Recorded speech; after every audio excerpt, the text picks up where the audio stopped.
It's Monday, November 13th. I'm Tre'vell Anderson. And I'm Priyanka Arabindi, and this is What a Day, where we too want Trump's federal election interference case to be televised, but perhaps not for the same reasons that he might. Yes, he just wants to continue to wreak havoc in our lives, and we are just searching for some new streaming content. Yeah, honestly, I am at the shitty seasons of my Vampire Diaries rewatch, so I need a new show, and Donald Trump might just provide.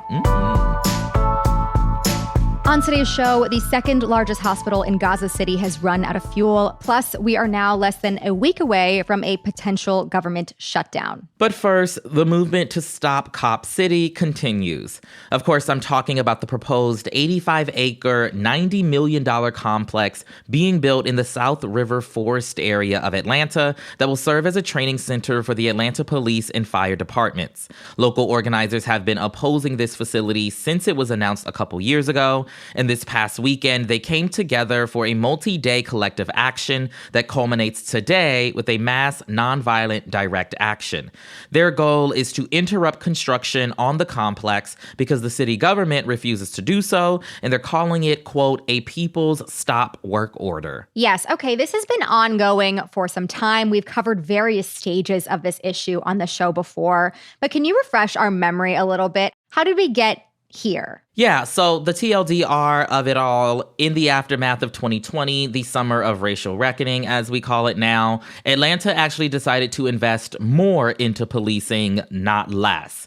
And they announced plans to clear a huge swath of land in the Weelaunee Forest for this state-of-the-art training facility. Almost immediately, the community, especially those neighboring the forest, which is a predominantly Black area, they all started speaking out, not only about the negative environmental impact that this would have, but also about how it will likely lead to greater policing of already over-policed Black folks. Right. But the elected establishment has basically been ignoring the community, even after extended public comment at city meetings and a petition to allow voters to make the final decision on the facility. And now more than 60 organizers have been arrested, detained, and or charged with things like money laundering, domestic terrorism, and even racketeering. The ACLU has framed these charges as, quote, extreme intimidation tactics that we need to resist. I mean, absolutely. These are protesters, and they're being slapped with charges that are saying that they're domestic terrorists.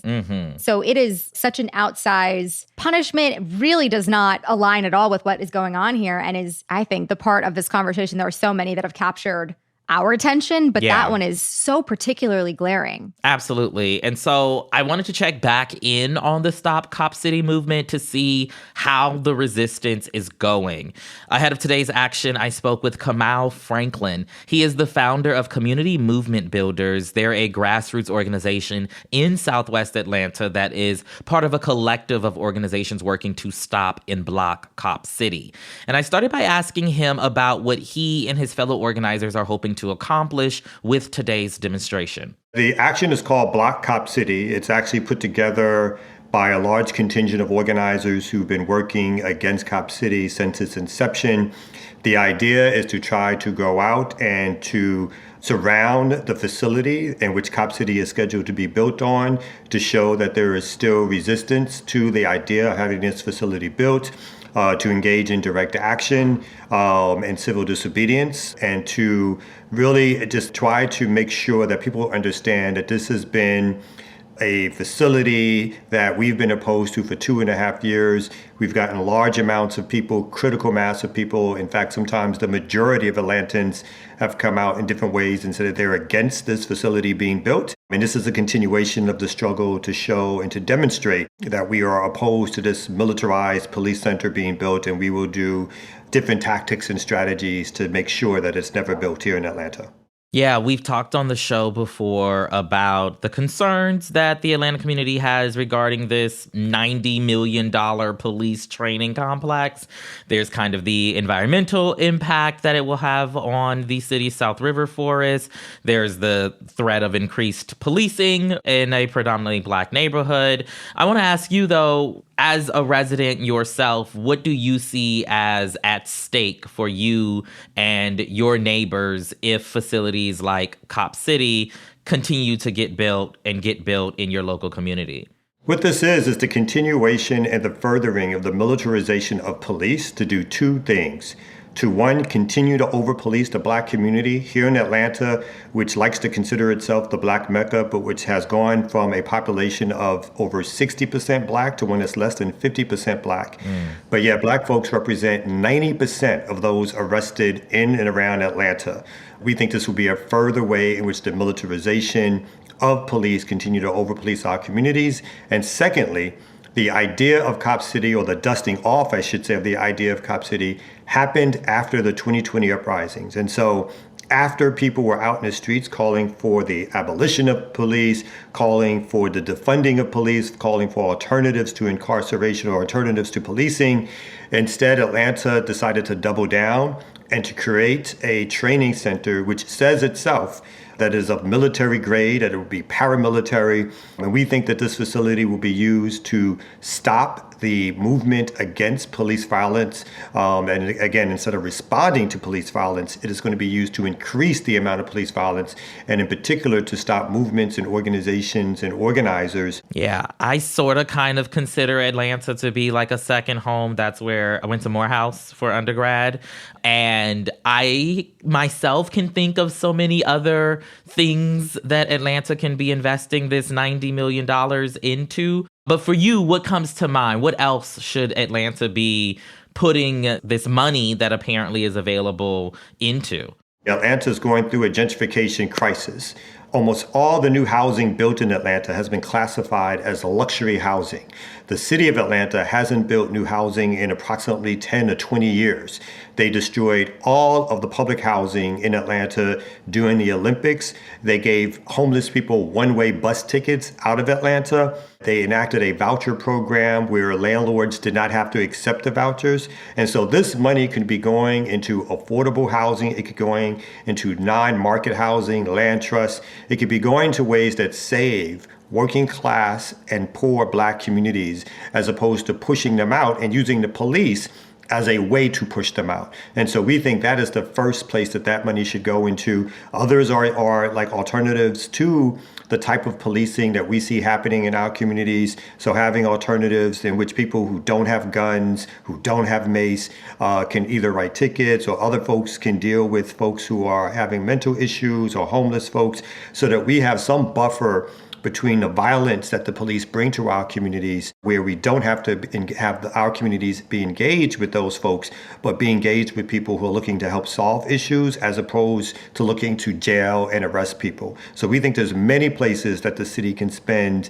its upwards of $90 million, plus the other money, that private money that's flowing into the center, that there's many ways that they can go to improve things for Atlanta, particularly working class and poor Black Atlanta, who are being chased out as we speak. Yeah, and there are a number of activists who've been hit with, some of these questionable charges as it relates to protesting Cop City.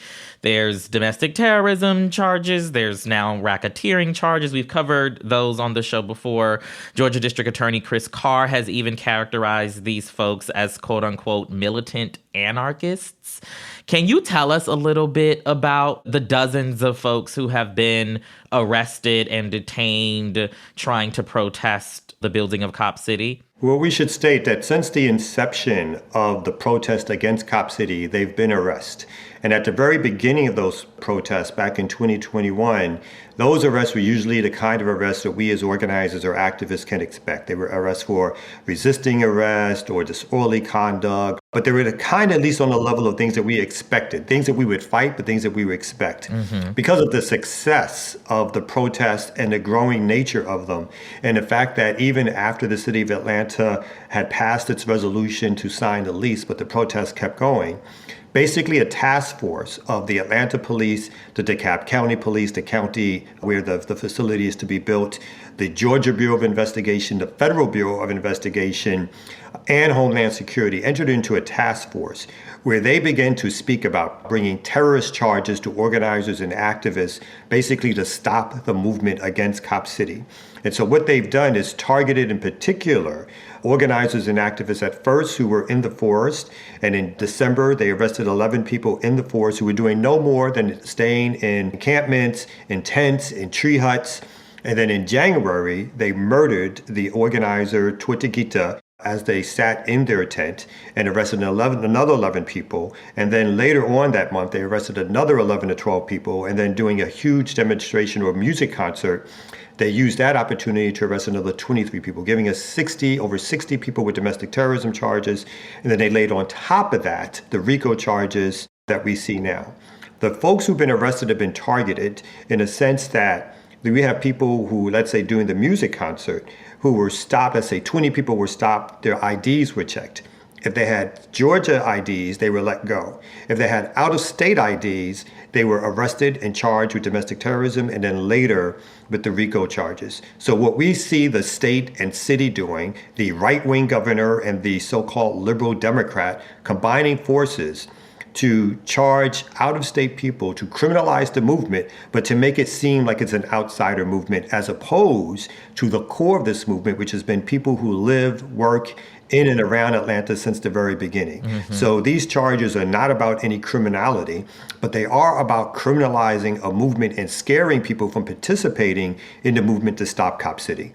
Mm-hmm. Any sense from your vantage point that has been successful, that people have been scared or that the movement has died down as a result of what could be, very serious prison sentences that come along with these allegations? I definitely think people have been scared. I mean, you can't endure the type of police violence that the movement has and it not necessarily scare you or frighten you. But what it hasn't done is scared us off. What it hasn't done is frightened us off. This movement has grown both locally, nationally, and internationally in terms of its breadth and scope. So organizers and activists, not only here in Atlanta, but around the country and in some ways around the world, have continued to see this project as a militarization of the police, one that is scary because of its ties not only to the type of policing that we see them training on, but its ties to the Israeli police and the mutual training they do with that. And so the same tactics and strategies that they use against Palestinians, we think are going to be imported here, and the same tactics and strategies they use against Black people are going to be exported to Palestine. That was Kamau Franklin of Community Movement Builders. We will put some links in the show notes so you can learn more about their organization and the ongoing Stop Cop City movement. But that is the latest for now. We will be back after some ads.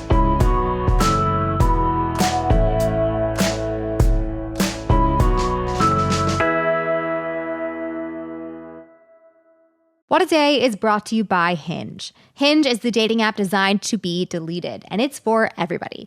Hinge just launched their new bisexual preferences, which means bi and queer daters have the option to customize their preferences across different genders, making it easier to find what you are looking for. I love that so much. That's amazing. Listen, Hinge has been responsible for at least a couple weddings that I've been to recently. Shut up, that's amazing. Yeah, it's great because there's always like the big blown up photos of their first conversation on the dating app. It is very exciting. Hinge has led to some real love in, I guess not my personal life, but like my extended life. Yeah, your friends, the people you love. Yeah, yes. That's amazing. And everyone deserves to have more control over their dating experience and go on great dates. So download Hinge and find someone worth deleting the app for. Hi, it's LeVar Burton, and I've got a brand new podcast called Sound Detectives. It's a fun, smart, and hilarious show for the whole family about the magic and mystery of sound.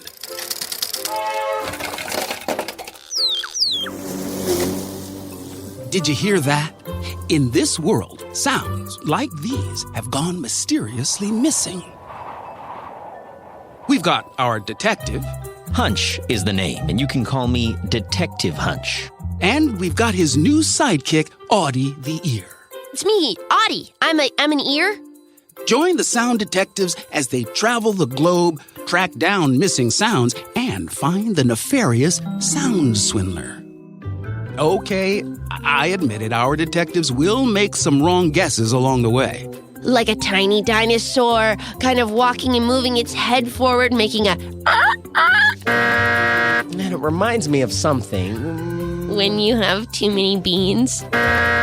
What sound does a motorboat make when you're having a great time? Woo! I told you they'd have some wrong guesses, but when we do solve that sound mystery, you're gonna know it. If we're right, Hunch, we'll hear that magical swoosh. Sweet, sweet swoosh. We're also going to meet some pretty interesting people along the way who will tell us about these sounds. You get all kinds of neat glupping and glurping and burping. It has this sort of nice, delightful crunch. It's like a loud squealing. When you hear that. This is like a symphony, and there's not even any music. Join Audie the Ear and Detective Hunch as they return the mystery sounds before the world falls silent. And that's all with a little help from yours truly. Listen to Sound Detectives wherever you get your podcasts. Sound good to you? Sounds great to me. This show is sponsored by BetterHelp. Listen, we talk about therapy all the time on this show, how essential it is. We are living in some very difficult times between that, the stresses of your daily life, and just evolving as a person. Sometimes it's nice to have some outside support in your life. 100% agree. And especially with the daylight hours being shorter and a lot of darkness that comes along with this season, like getting that extra support is essential. I've got therapy in a few days. I fully recommend it to everybody. Already counting down the days. This time of year, as you said, it can be a lot, but therapy can be a bright spot amid all of the stress, something to make you feel grounded. If you're thinking of starting therapy, give BetterHelp a try. It's entirely online, so it's designed to be convenient, flexible, and suited to your schedule. All you have to do is fill out a brief questionnaire to get matched with a licensed therapist and switch therapists anytime. Find your bright spot this season with BetterHelp. Visit BetterHelp.com/WAD today to get 10% off your first month. That is BetterHelp, HELP.com/WAD. Now let's wrap up with some headlines. Headlines. Late Sunday night, Republican presidential candidate Tim Scott announced that he is dropping out of the 2024 presidential race. The South Carolina senator made the announcement on Trey Gowdy's program on Fox News. No, that is not a Mad Lib. That really happened. Take a listen to what he had to say. I love America more today than I did on May 22nd. But when I go back to Iowa, it will not be as a presidential candidate. I am suspending my campaign. I think the voters who are the most remarkable people on the planet have been really clear that they're telling me not now, Tim. Senator Scott also said that he won't be endorsing any other candidates, and he didn't seem interested in running as someone else's running mate, saying, quote, "Being vice president has never been on my to-do list for this campaign, and it is certainly not there now." There we have it. The Al-Quds hospital, the second largest in Gaza City, has run out of fuel and is no longer functional. That comes as Israeli troops have moved farther into Gaza City in recent days and closed in on hospitals that provide refuge for civilians. Israel, however, claims that Hamas uses hospitals to shield military operations. 4 other hospitals were evacuated on Friday, and Gaza's main hospital, Al-Shifa, is in dire condition. According to Gaza's health ministry, thousands of patients and displaced folks have been trapped inside the hospital while Israeli forces surrounded the site and shelled the building. The health ministry also said that at least 5 wounded patients died on Saturday as a result of a power outage. And the lack of fuel has caused the hospital to go dark, forcing doctors to care for patients from just the light of their cell phones. That's according to a nurse at the hospital who spoke with the New York Times. Meanwhile, across the world, thousands of people took to the streets streets this weekend in London. An estimated 300,000 people marched in support of Palestine on Saturday and called for a ceasefire in Gaza.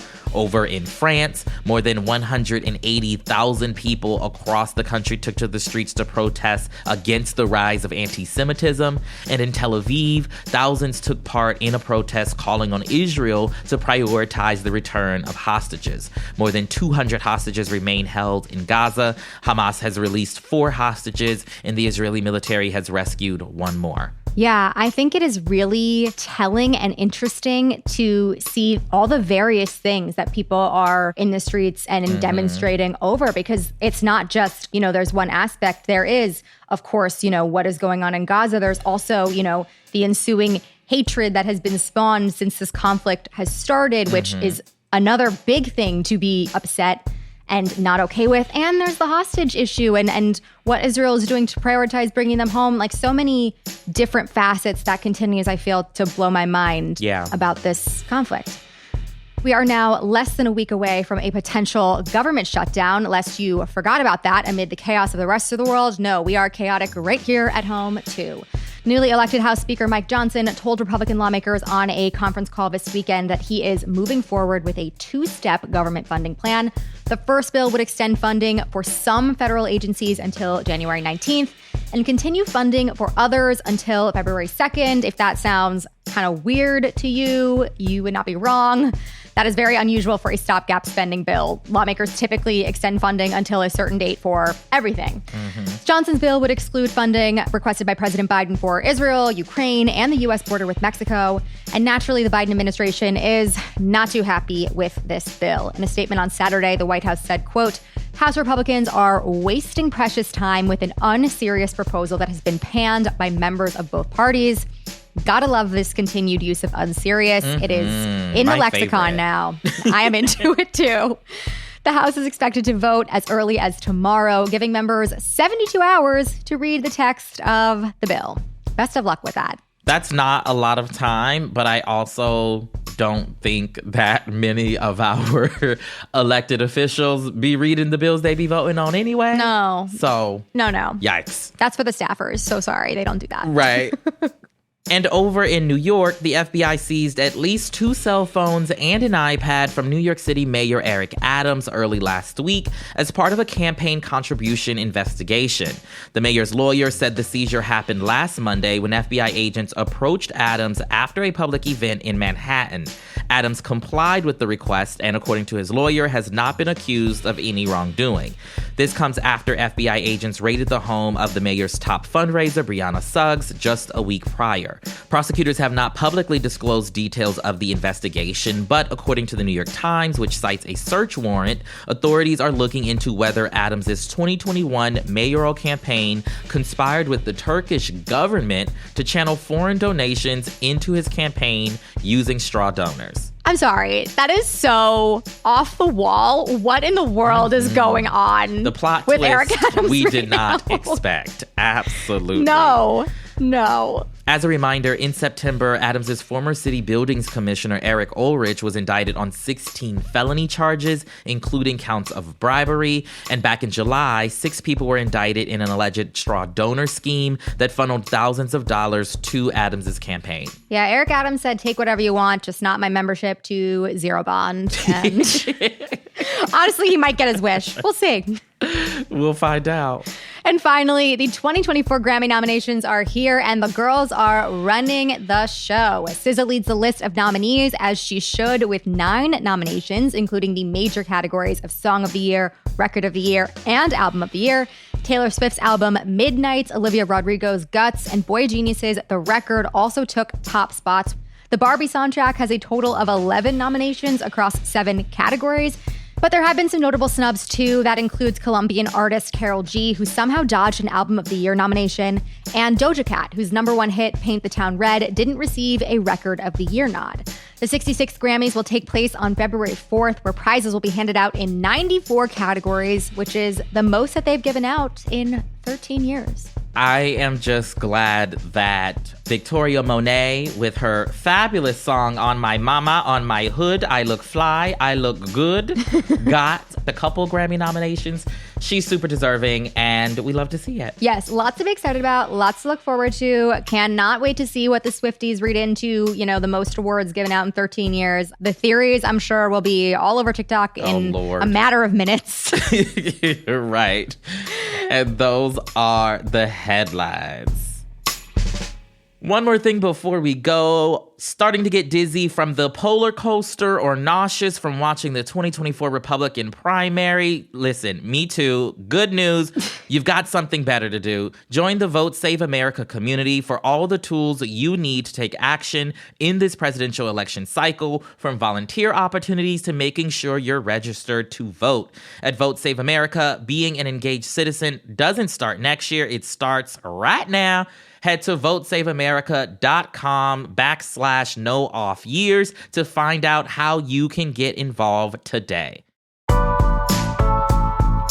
That is all for today. If you like the show, make sure you subscribe, leave a review, create a Grammy category for Best Tour of the Year, yes. Beyonce, and tell your friends to listen. And if you are into reading and not just how to avoid a government shutdown like me, What a Day is also a nightly newsletter. Check it out and subscribe at crooked.com/subscribe. I'm Priyanka Arabindi. I'm Tre'vell Anderson. And make unserious happen. I mean, it's happening. I'm loving it. It's such a good word. It's just it really so is. Perfect for almost every situation. I know, because there's no situation in which you could be told you're unserious or someone says that about you that you don't feel like an idiot. Right. It's just so completely effective.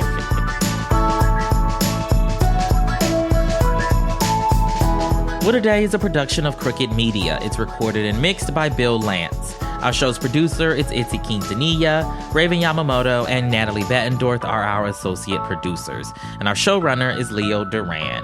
Our theme music is by Colin Gilliard and Kashaka.